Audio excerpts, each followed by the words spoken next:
How y'all doing? Welcome back, wrestling fans, to another episode of Larry Reactions. Just here to talk about the pay-per-view Survivor Series Wargames. Now, this was a good pay-per-view. Very solid. Two matches really stand out to me. And it was a short pay-per-view. It wasn't that long. It was like 5 matches. And of course, like I said, once again, shout out to Triple H for integrating Survivor Series with War Games, having the two matches, the two rings together with the cage surrounding it. Great.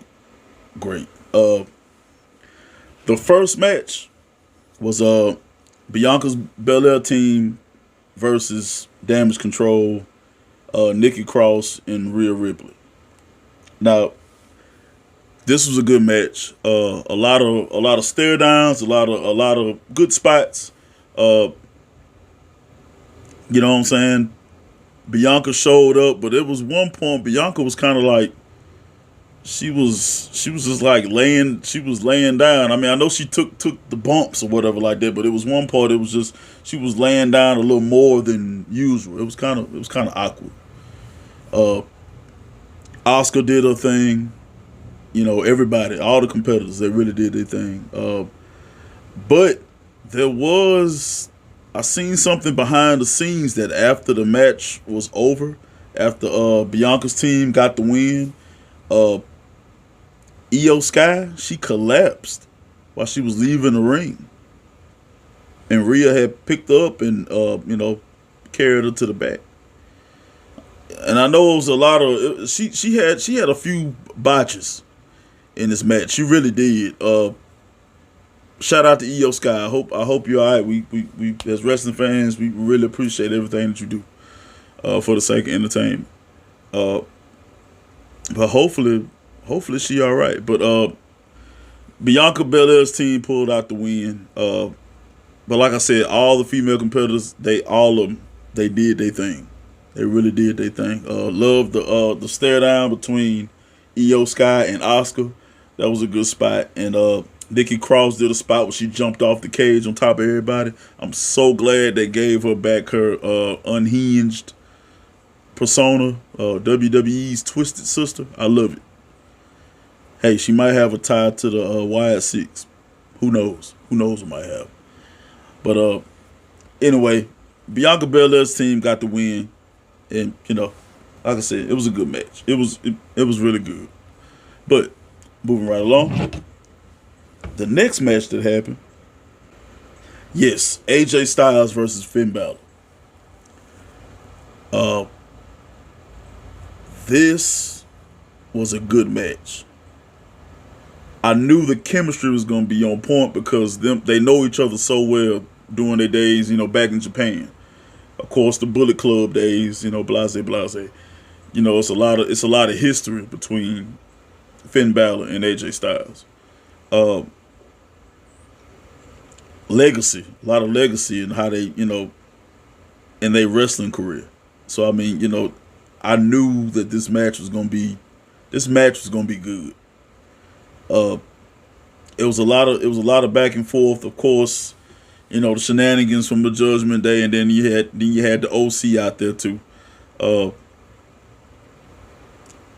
It was a really good match. AJ, I really don't see if they need to take this further. You know what I'm saying? Between and not saying it hasn't been a good rivalry. It has been between, the OC and Judgment Day. And I understand they're trying to build Judgment Day up. I even heard a rumor that they're thinking about putting the Judgment Day against the Bloodline. That could be a good storyline. That could be a very good storyline.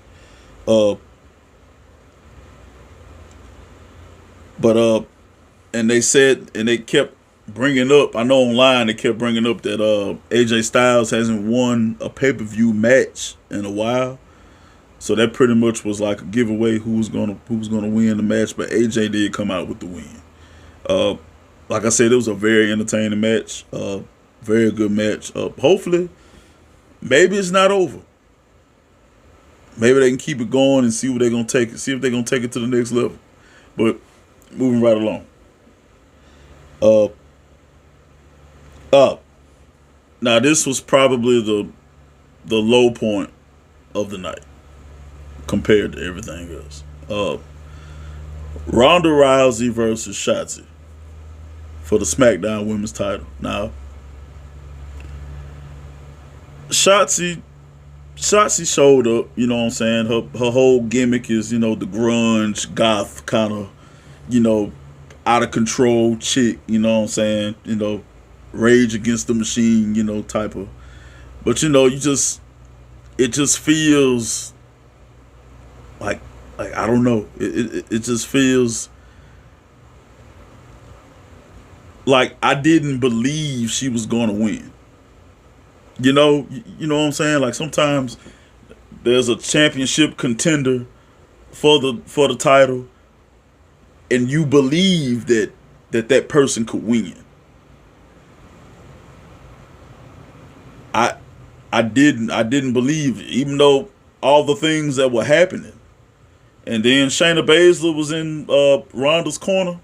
I mean, come on. It didn't make any sense if she would have won. But I mean, like I said, it's for. Do I see it going further?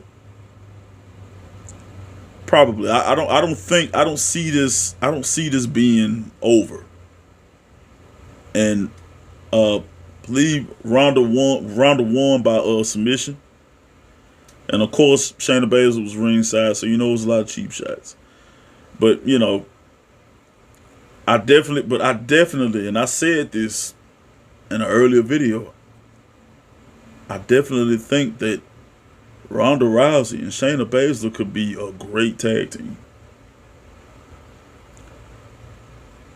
When Ronda loses that belt to whoever she's gonna lose it to, which I'm thinking what's gonna happen is that Becky Lynch is going to be a part of the SmackDown roster. And then they're going to have their go, and then Becky's going to get the belt from Ronda. Or they might just set it up for WrestleMania again. Who knows?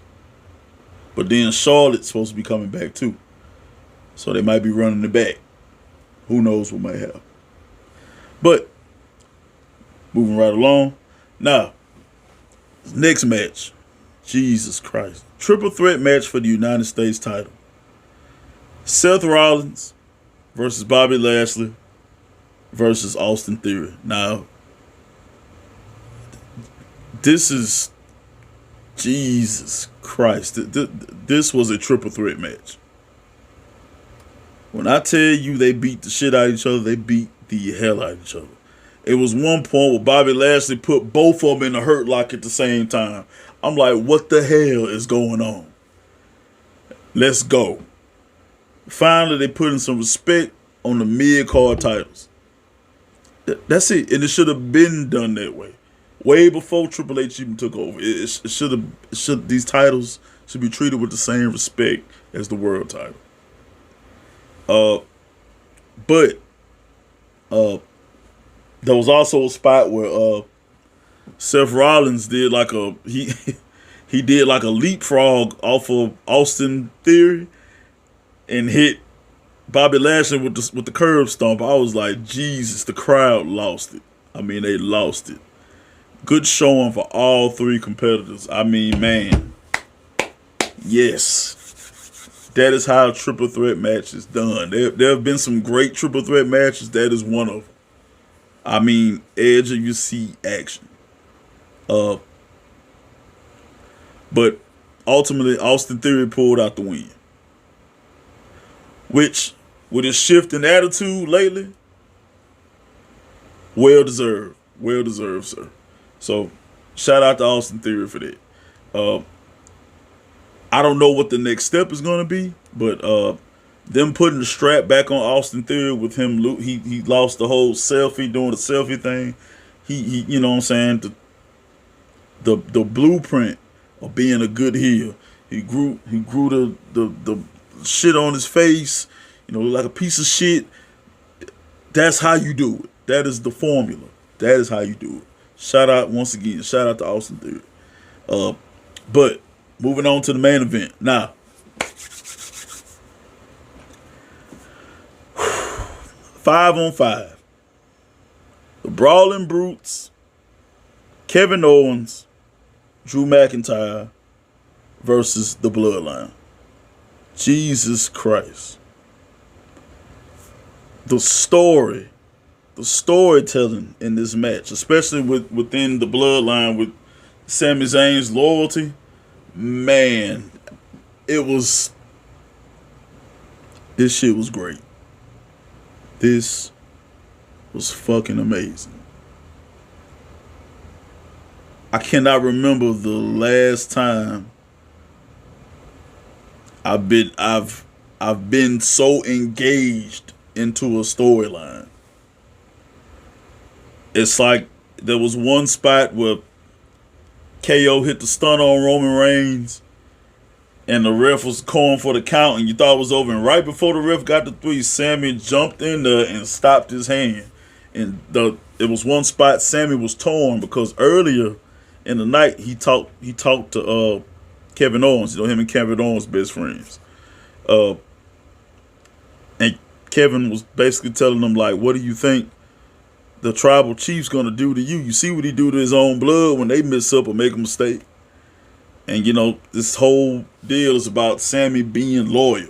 Is he loyal to the bloodline or he loyal to, you know, his friend or whatever like that? And I mean, and you know the issues between him and Jay.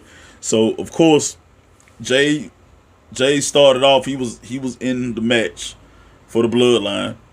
You know, because they let him go after 2 minute and 50 second or 3 minute time limit before they let the next person in.